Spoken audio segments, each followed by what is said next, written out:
It's Tuesday, the 28th of March, 2023. Good morning. Thank you so much for joining us on KTN News Diary. My name is Purity Museo Nzuki. Today we do it differently. We are going to have in the next 1 hour conversation on agriculture, mechanization, and why it's important in addressing food insecurity in the country. Remember, the projections have it that about over 5 million Kenyans are at a risk of starvation due to the ongoing drought. So has the ongoing, rains had any impact on food security in the country? Joining us for this conversation is Francois Marais, is that right? That's correct, yes. All right.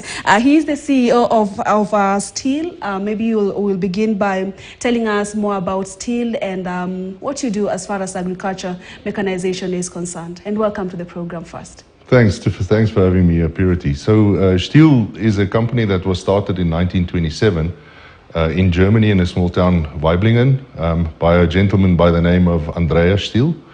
He invented the first chainsaw, and that's basically how the company started. So catapult us forward into the 70s, Steel became the world leader in handheld power products, which includes chainsaws, but also any other product that you use that is powered by a gasoline engine, like tea pruners and various other products as well. Today, our story in East Africa is a bit younger than that. We only started in East Africa in 2018 with our own presence, which was a small marketing company that was started in Nairobi. We, in 2020, decided to expand our operations and to invest a bit more in the country. And today we have a distribution hub in Nairobi that serves the rest of East Africa, as well as an office complex that has all of our team members involved working there, which also includes training facilities, state-of-the-art online training capacity, and so forth. So that's, in a nutshell, what the footprint of Steel in East Africa looks like today. I'll be talking a little bit more about the product specifically regarding mechanization a bit later. Yeah. But I think to mention maybe is that our approach in East Africa is a little bit different than in other parts of the world where Steel is concerned, in that we have a very heavy focus on agriculture in this market as well. Steel is worldwide very well known for chainsaws and the forestry industry and the role we play there. But we feel that we can really make a huge difference and impact in agricultural mechanization in East Africa, and that's why I'm very happy to be on the show with you today. Absolutely. And research by Steel and other agricultural organizations concluded that mechanization or agriculture mechanization probably is the way to go, and developing countries like Kenya and other African countries are still lagging behind as far as adopting agricultural mechanization is concerned. Why is this conversation important for developing countries? Well, I think the research around mechanization and the impact it has on productivity and yields in general is very well known, and I won't delve into that too much, but I think an important statistic to mention is that today the average yield on maize and wheat in countries that are not adopting mechanization is less than 30% what it is in countries that have adopted mechanization and mechanized farming practices. So it's a clear indication that mechanization is obviously conducive to higher yields and better crops in general, which obviously directly impacts food security. The reason why Africa is lagging behind, I think, is a very complex question, but in my view, I think there are three major reasons why mechanization is being slowly adopted in Africa, or rather slower than in the rest of the world. And I think the very first item is the fact that access to finance, to be able to purchase mechanized products, is very difficult in Africa. I don't think the banking industry really understands how to get involved in the agricultural space, which makes it really difficult for farmers in general to be able to access finance that then can give them access to mechanization. Yeah. I think that is the first challenge. The second challenge is more of a geographical challenge, and that is the fact that the farm landscape has been developed over hundreds of years based on very small farms, typically fields that one person could manage or two people could manage or a family.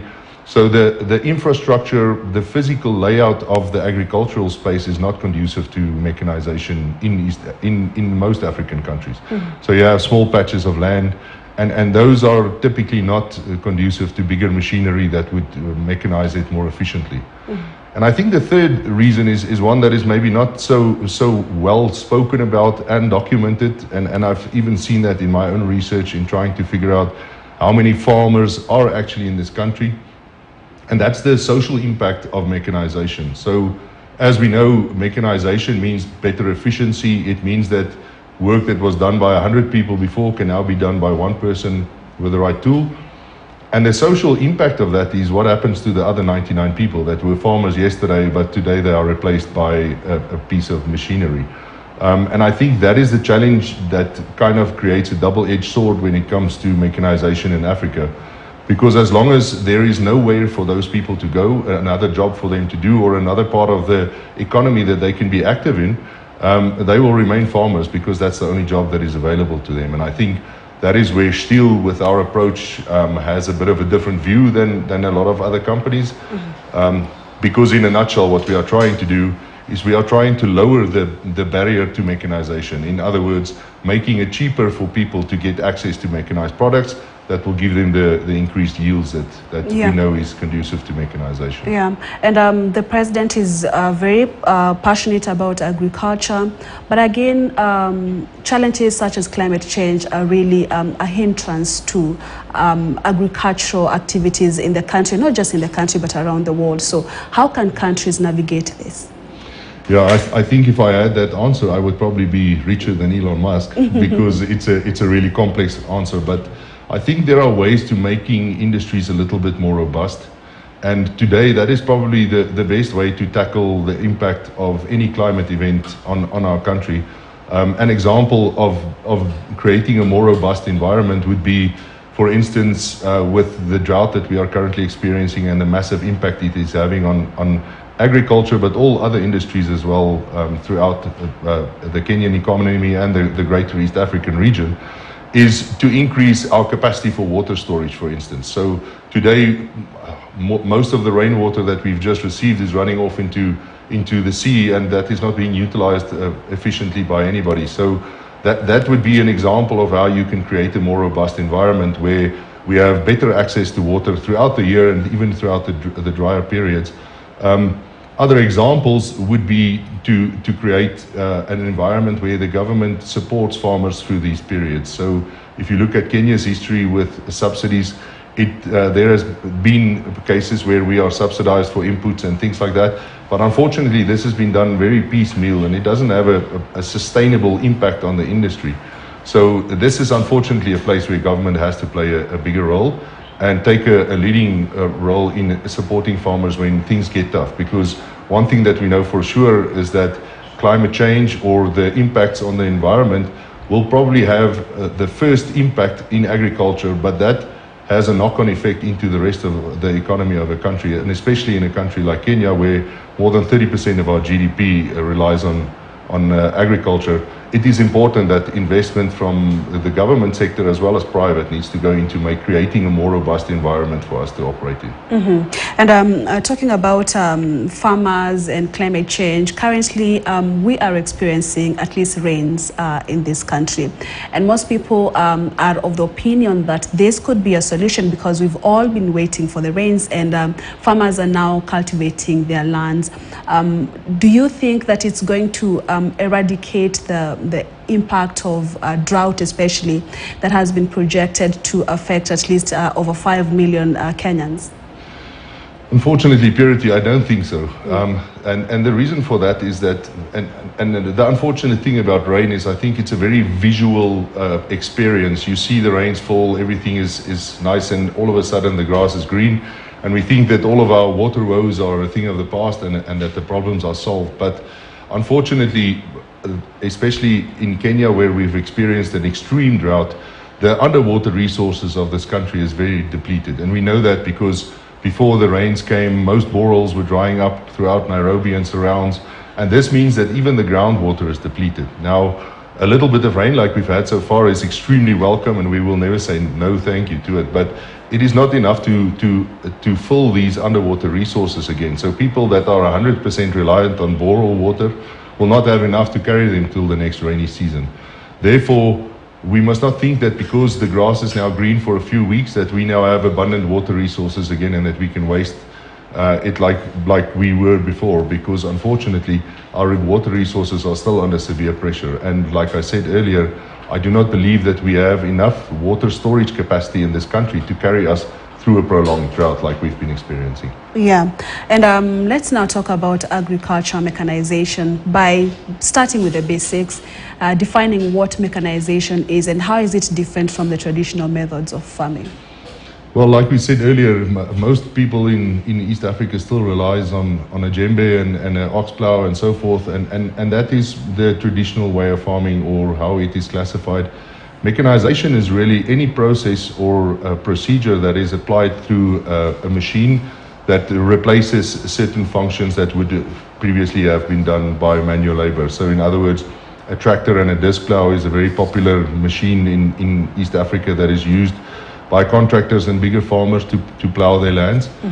That is an example of mechanization. But mechanization can also be a lot smaller than that. It could be a machine that prunes tea bushes, for instance. That is also considered as mechanization. So it's a very broad term that really describes tools that are used to make productivity better and easier, and to increase the capacity that farmers have on their fields to grow crops. Yeah, maybe we can talk about the tools that are used for mechanization, because you already know what to use traditionally. Yeah.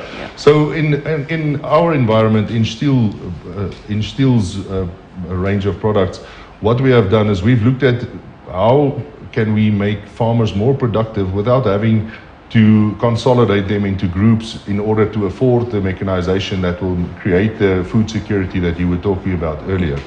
So what we have developed is a range of products that can be used on a smaller scale and still impact productivity, so make the farmer more productive and see the benefits of mechanization, but also be cost effective enough so that the farmer with 1 or 2 acres of land can afford the tools that he needs and then utilize them effectively. An example of this is Steel has developed a power tiller, which is a machine that we use to till the soil and to loosen the soil so that we can then use it for planting. This same machine can be applied to do weeding with different attachments. It can even harvest your crops and do inter-row cultivation. Now, this machine would typically be a tractor with a bunch of implements behind it, and the total cost of that would be in the excess of 3 million shillings. But Steel offers a machine that is smaller. It can work on 1 or 2 acres effectively, but we sell that machine for under 100,000 shillings. So you can see that there's a very clear difference in cost. And that means that 1 and 2 acre farmers can still use this machine, see the benefits of mechanization without having to try and find a 3 million shilling loan from some institution to be able to afford the technology.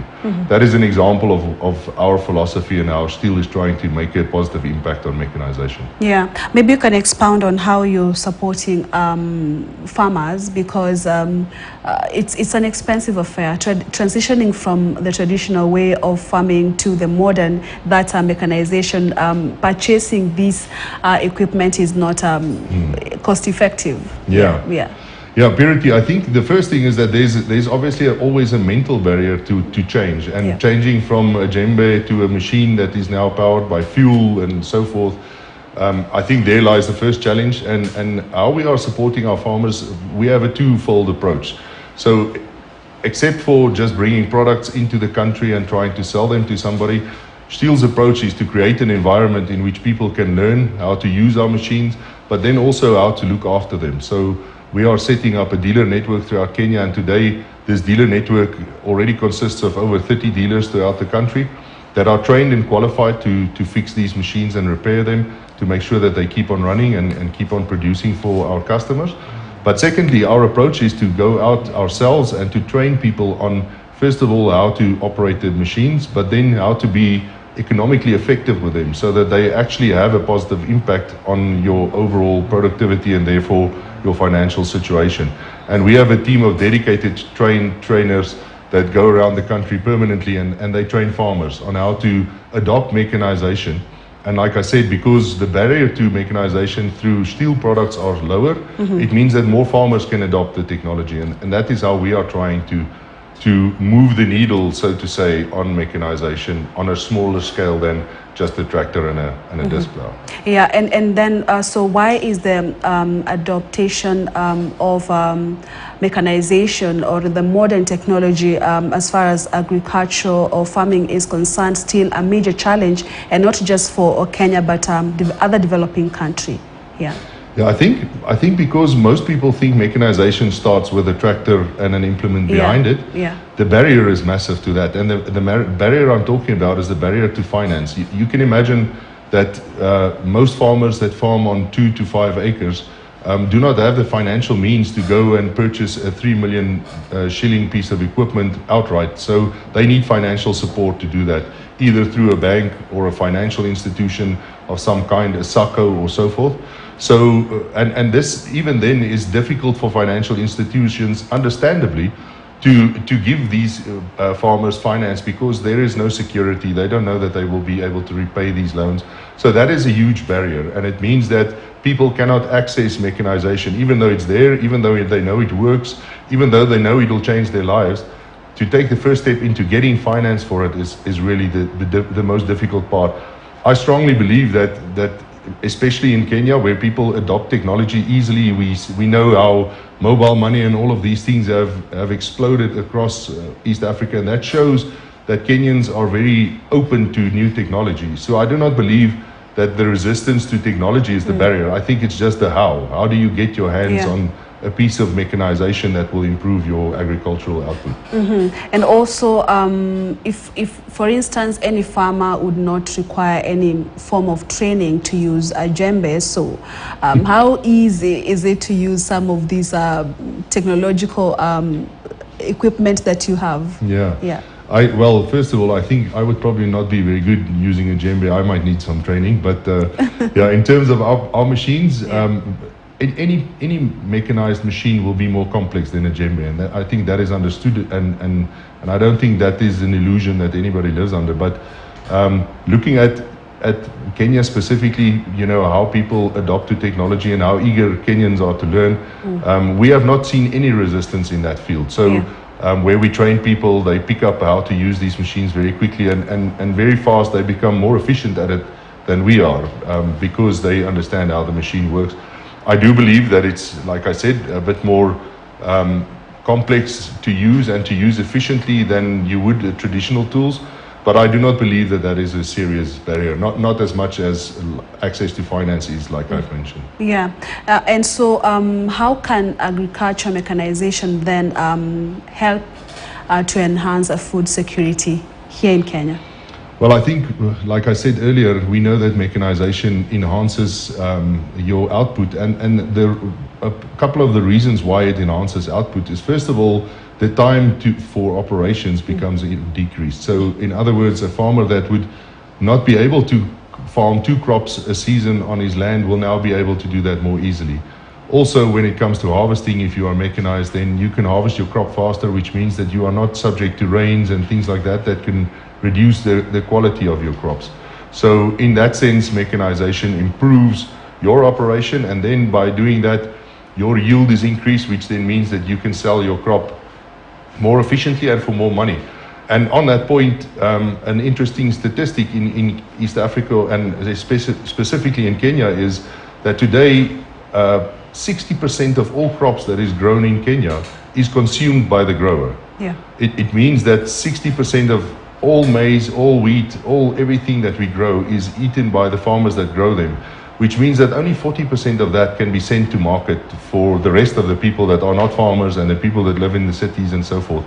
And that is why Nairobi, or Kenya specifically, is still a net importer of food in general. Now, if you increase the output of farmers through mechanization, then that percentage becomes a lot smaller, because they will have more disposable crops to sell to the markets, which means money in their pockets, but it means food on our tables. So in that sense, mechanization is the answer. to creating food security instead of food insecurity like we have today. Let's talk about the level of awareness. When you mention personally, for me, when I heard we were talking about agriculture mechanization, I associated it with, let's say, a mechanical engineer, or it's a complex term. So what is the level of awareness? That could also be another challenge where why farmers are not embracing some of these technology in farming. So what is the level of awareness, and how can this be made simpler for the farmer who might be someone who's not gone to school?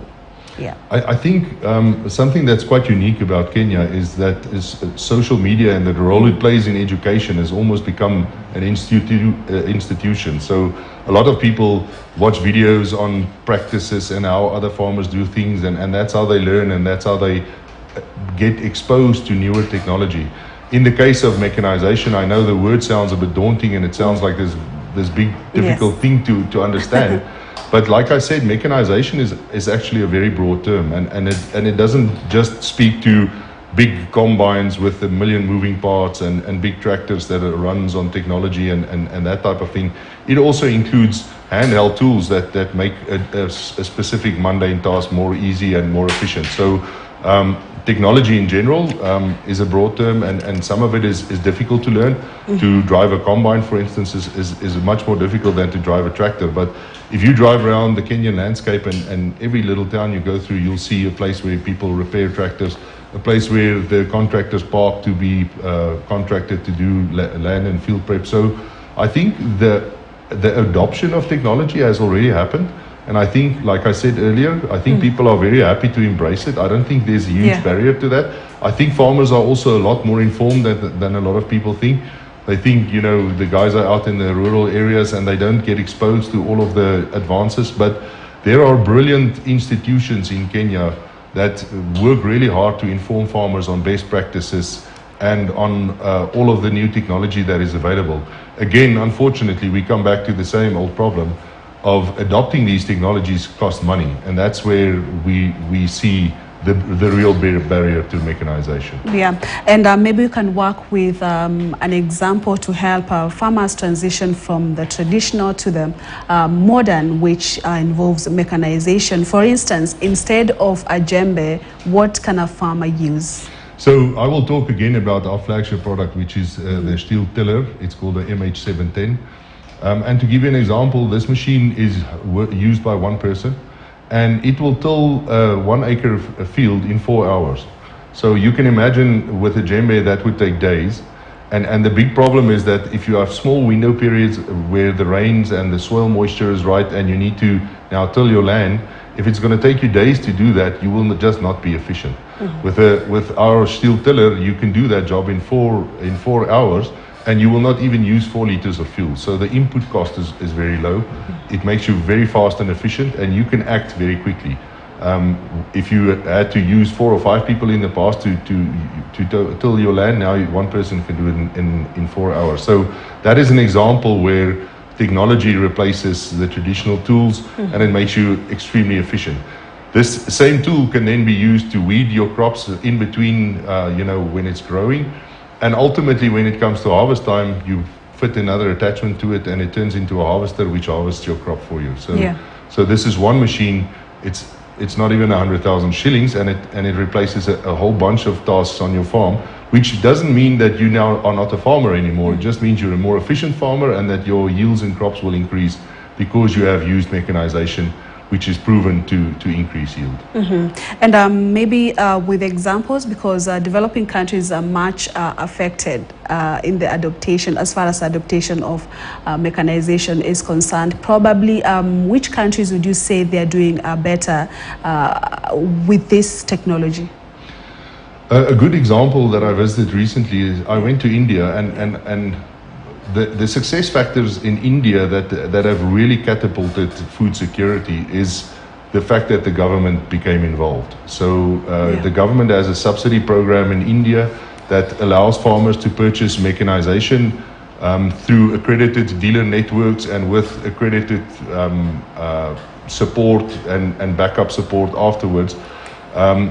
And they subsidize these product purchases up to 90% in some cases for people that qualify. So that means that a machine like mine that would cost 100,000 shillings would only cost the farmer 10,000 shillings. So you can imagine that the uptake is now a lot easier because, like I said, there is no barrier to adopting technology. The barrier is finance. Mm-hmm. In East Africa and in Kenya specifically, we've seen that all the boxes are ticked in terms of adoption of technology. It's purely the access to finance that lacks. We know that the banks find it difficult to finance because of security and these type of things. So the only catalyst here is support from the government. There are very broad programs that were introduced throughout Africa in time.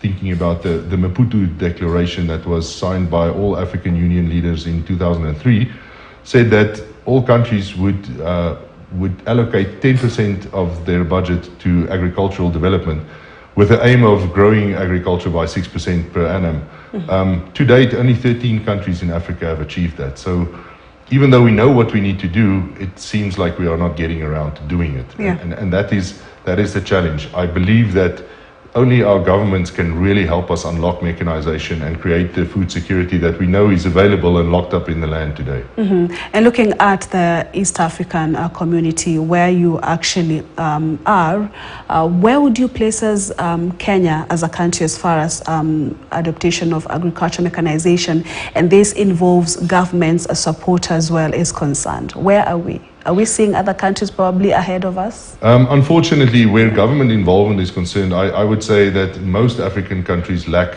the right support from government. And this is not blaming anybody. I think that there is still a lot to be learned about how to support agriculture effectively. Even in India, like I mentioned, their system also have challenges, and there are things that limit the effectiveness of it, corruption and so forth.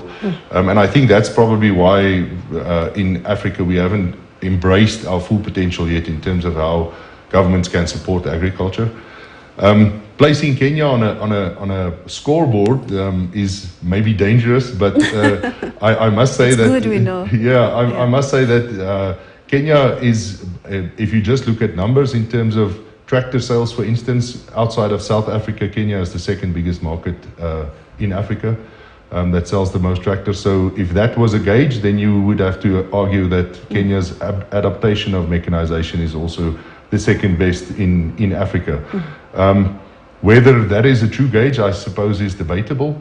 But I have seen that outside of South Africa, there is a huge push to become more effective in Kenya. And this definitely washes to our neighboring countries. And, companies like ourselves who are now situated in Kenya and plying our trade here, we are also developing our markets in these neighboring countries and also taking the technology and the best practices that we've learned in Kenya to those markets. So I definitely think Kenya is at least second behind South Africa in terms of adaptation, in terms of tractor sales. And that's good to hear. So, but still, the rates are not as high. The adaptation rate is not as high as expected. So what can governments do to enhance agriculture mechanization? Unfortunately, it is about giving financial support. It all boils down to helping guys pay for what they need. How to do that effectively, though, and how to do it so that the money actually turns into food security at the end of the day is, I think, what governments struggle with. We've seen different models being used in different countries, from just giving people tractors to trying to grow value chains where uptake of end produce is secured and things like that. Somewhere in there lies a hybrid model that I think would work, but I believe that we have to understand that none of these models will ever be perfect. And the idea is to just get off the ground. We need to start somewhere and say, okay, this is how we're going to support farmers so that they can get their hands on technology, so that they can see the rewards and the results that come from adopting mechanization. And ultimately it boils down to government helping through a subsidized program to give people access to these products. And it's been raining, and it's raining in most parts of the country. Let's talk about what can be done? What are some of the technologies that can be embraced right now so that we take advantage of the rains that we already have, because the Kenya Meteorological Department has already had projected that these rains might not even be enough. Yeah. Well, I think there is a lot of science out there about how to retain water in your soil. If you do not have dams that you can use water from, then the best practice is to try and keep your water in your soil.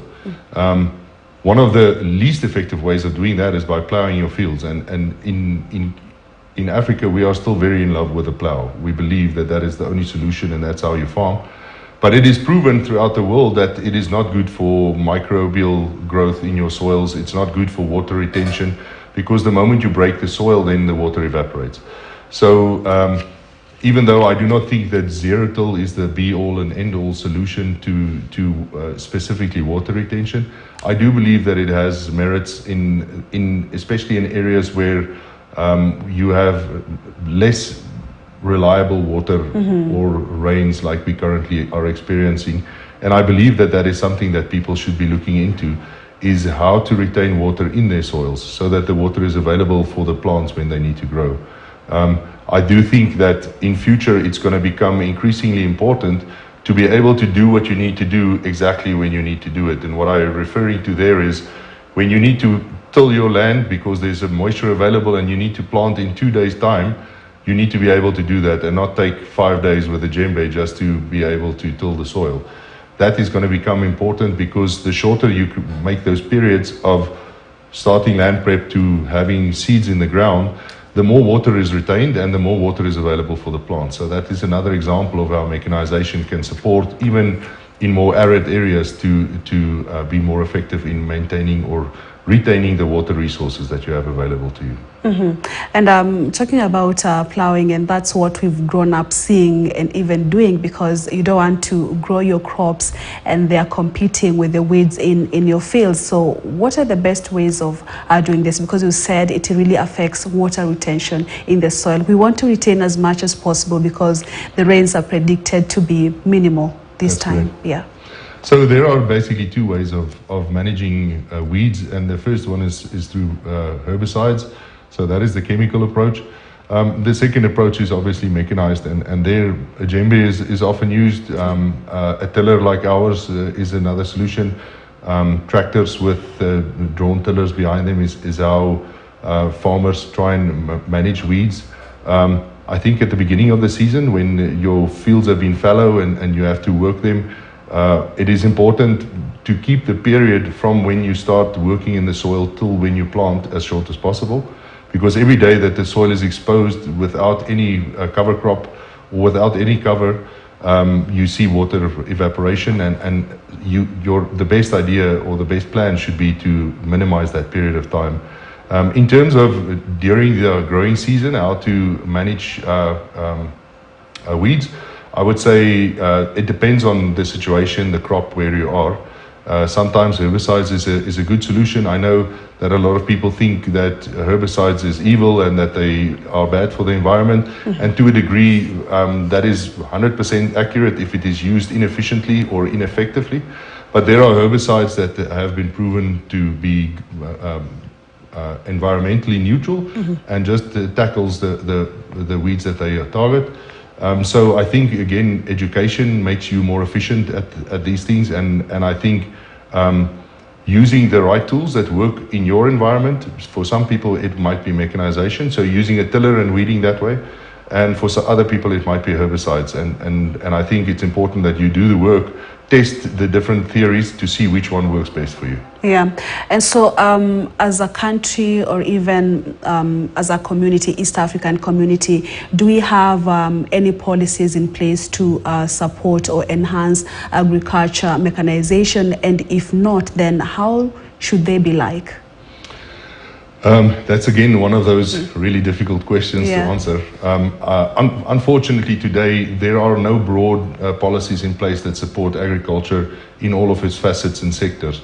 I think, and the Minister of Agriculture will probably agree with me, that this is a really complex matter to tackle, because different agricultural industries demand different levels of support and different levels of engagement.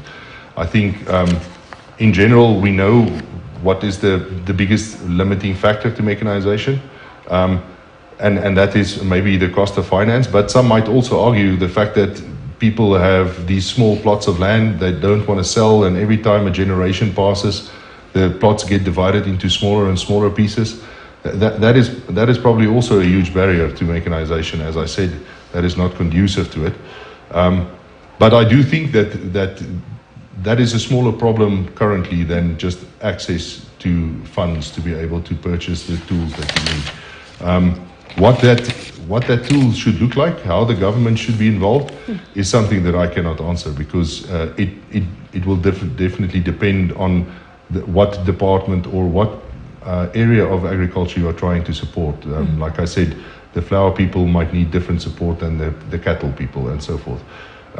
What I do think is that there needs to be a start. There needs to be engagement.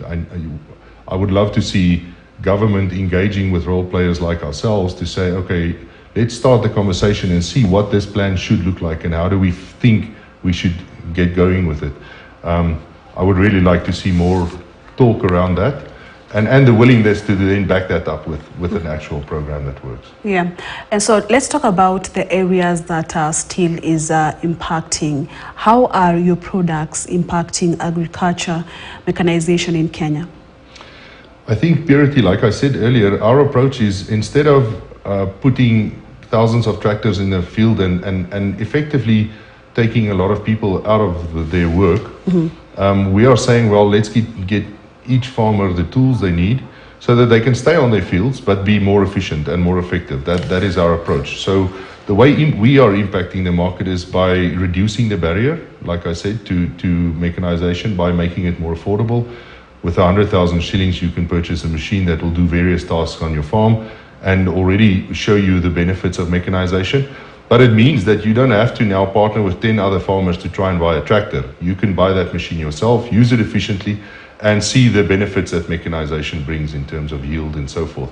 So that is our approach. That is what we are trying to achieve. And yes, we are a for-profit company. We are not an NGO, but it is a brilliant thing when social ideas and profitability coincides, and that's what we believe we've achieved. We can sell a product that we can look after, sell the parts for, have backup and support in every town for our customers, but we can also make their lives better through using these products, and that is our goal ultimately. Yeah, and before we talk about your investment plan for Kenya and the East African community, I know you know that Kenyans are very active on social media and they share all these ideas, but most of these farmers are not even on the social media platforms. So they're against stereotypes and myths that are linked to use of technology, especially in farming. When you talk about use of chemicals, people will say they might have some health impact on us. So how do you convince that person who has been told, who knows that use of chemicals is again not good for their land or even for their health? I think the first thing to realize is that anything that you use wrongly will have a negative impact. You can have the best intentions, but if you are using it inefficiently, then it's going to be bad in some way. Chemicals, fertilizers, herbicides, pesticides, they all fall in that category too. And I do believe that our history in agriculture in general worldwide has been a bit checkered in terms of negligent use of these substances without really seeing what the impact was on the environment. But in the last 20 years, I have seen incredible change in terms of educating ourselves in how to be more efficient, how to use less of harmful substances. If you Google things like zero-till and no-till farming, these practices were developed to try and let nature do its job and to try and not get in the way. And these practices are getting more and more traction today. The challenge is that if you are still farming with a djembe and an ox, you are not interested in taking that step yet, because you have to get from your djembe to the first piece of mechanization first. And that is the challenge we see in East Africa, is that in developed markets, they are introducing autonomous tractors and everything is GPS farming and that type of thing. And in Africa, we are lagging behind because we haven't even taken the first step, let alone the 20th step down the line of being more efficient farmers. And this is why I'm saying that we or our governments need to step in to help us get on the process so that we can start adopting technology and working towards being more efficient at things like water conservation and the rest of it, using less fertilizers to achieve the same or better goals by being more efficient and being more accurate about what we do. We need the support and the money that government has available to help us become more efficient at these things. And then I think the barrier to chemicals in general will not be so big because we will be educated about it. Yeah, and so as a company, maybe you can highlight some of your investment plans in the country? Thanks, Purity. Yeah, so like I said, we started in 2018 with a very small investment. We had 5 team players in our company, and we've now grown that. We are today almost 30 people already. We've invested a fair amount of money in resources and infrastructure in Kenya to be able to look after our product, but also to be able to train customers and our dealers on how to most efficiently use our product. I think one of the most exciting things for me currently in terms of investment is that we are developing a network of suppliers in Kenya that will help us manufacture accessories in Nairobi. These accessories will be sold with our products throughout East Africa, and that promises to add at least 100 million shillings to the local economy, and we are very excited about that. At Stihl, our philosophy is to try and see how much products we can create with local content as possible, and we are in the final processes of developing that, so that is very exciting. We've also created a warehouse in Lulongu, which is a distribution hub for the rest of East Africa. So we ship our products to all of the traditional East African countries from there, and as well as into the rest of Kenya. So that is the investments we've done so far. I think one of the things that will have the biggest impact for us is that we've invested a lot of money in a training center that will teach people physically how to use our products, how to repair them, how to look after them and maintain them. But also this training center has online and an in-field capacity. So we can take it as a unit into the rural areas and go train people there. We can train them in Nairobi, but we can also train them online if that is the need. So hopefully by having those capacities, we can increase the training footprint and the amount of people that we impact with our training throughout Kenya and the rest of East Africa. Yeah, and as much as, let's say, for example, Kenya, you said, is the hub. It's the headquarters of the East Africa. That's the distribution. It's the distribution center in Nairobi. Probably if a Kenyan or a farmer in Kenya would love to interact with any of your products, where can they come to Mlolongo to purchase, or which areas are you in, which counties are you in Kenya, which locations are you situated? So like I said earlier, we already have a dealer network in Kenya of over 30 dealers. Yeah. And they are in all the major towns and hubs. If somebody wanted to see specifically where we are or where we are not, our website is stihlea.co.ke, and they would see the details there. I think the important thing today is that we have set up these dealers in areas where we believe our products are being used. Yeah. And the idea is that people don't have to come to Nairobi to get spare parts or to get expert service. We want to take that information and those tools to them where they use their products so that it is more convenient for them to use these. And the phone numbers, the locations of our dealer network is on our website, like I said. People are very welcome to go and have a look at it there.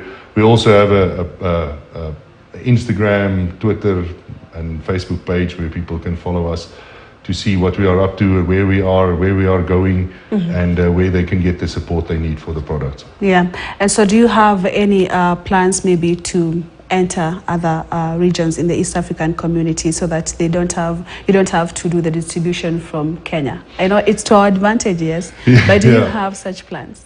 Yes, Purity. I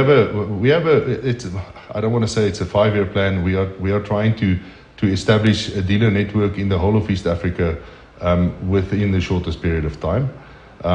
So this year we are establishing a dealer network in Uganda and in Tanzania. We already have a network in Rwanda. So hopefully when we are done, we will have dealers in all of these countries that customers can go to find products and service and to get access to the mechanization that you and I have been discussing.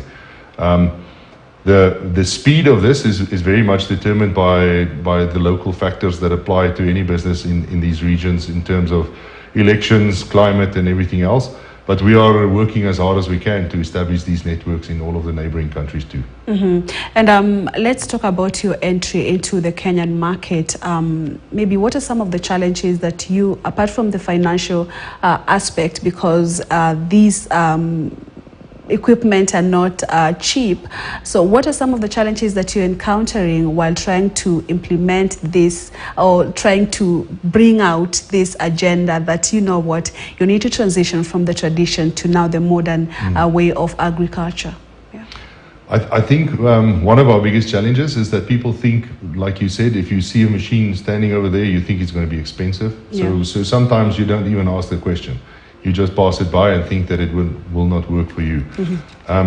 In addressing that, we are very active in the field with our teams, showing people what these machines can do, and then obviously showing them how cost effective and efficient the machines are. That is maybe one of the challenges we face with adopting this new technology. I think the other challenges we have are very similar to what all businesses face. There is constant insecurity about what the future holds and so forth, but we've kind of decided that, you know, we focus on the things that we have control over, and we don't dwell on the things that we don't, because that is counterproductive. So I think for us it's really a process of time. The more we educate people, the more we inform them, the more we show them what our products do, the more successful we become, and we've seen a exponential trajectory on the growth of our business, and that is because we believe the products we have really makes a change in people's lives when they use them.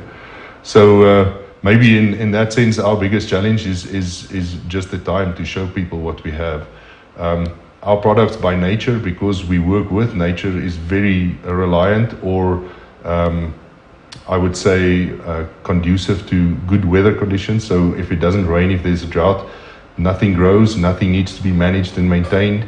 So that has a huge impact on our business too. And we are very aware of climate change and the impact it has on industries throughout the whole spectrum, because we are very much impacted by it, unfortunately. Yeah. And earlier on you mentioned, or you talked about lacking capacity. I don't know whether you were talking about that our land cannot really deal with some of these equipment, the heavy equipment. So what exactly were you talking about when you said that most of the developing countries lack capacity, and how can this be addressed? Well, what I was referring to is really the topographical challenges or the geographical challenges. So the shape and the physical size of farms. To give you an example, if you want a mechanized harvester, let's say one of the bigger combine harvesters that's out there, those machines can never be effective on 1 or 2 acre plots of land, because there's no space to turn. They cannot get through the gates. They cannot work efficiently because the land is too small. So in that sense, there is a physical barrier to mechanization in the way that farms are set up today. The roads that lead up to these farm spaces, the size of bridges, there are all of these challenges that make mechanization very difficult in some areas. And the solution there is not to say, well, change your farm, because that'll take generations to do. The solution is to find mechanization that works in those environments, that works in an environment where the fields are small and that there are no turning circles and things like that. And that was what I was referring to when I said that is, in my view, one of the 3 big challenges to mechanization that we face in Africa. Tractors and the tools that they come with will definitely solve a big portion of the problem. but it will not solve the whole problem, because we have these challenges that, like I said, would take generations to fix if you wanted to. And with the climate change bringing about the aspect of extremes, we experience extreme drought, and then today we are reporting about floods in some parts of the country. Would you say that mechanization is or could be a game changer at this time that we are dealing with climate change? Absolutely, and how? Purity. So like I said earlier, we cannot change the climate directly in a short space of time. I do believe that our actions can have an impact on it, but a farmer in Kisumu is not going to change how much it rains tomorrow. So he needs to be able to resist the challenges that comes with these climate changing effects on his business. And that's why what I was meant when I said we need to be more robust in our industry. I believe that mechanization is definitely one of the tools that makes you more robust against the effects of climate change. We know that if there's no rain, then nothing grows. So ultimately, not even mechanization will solve that problem.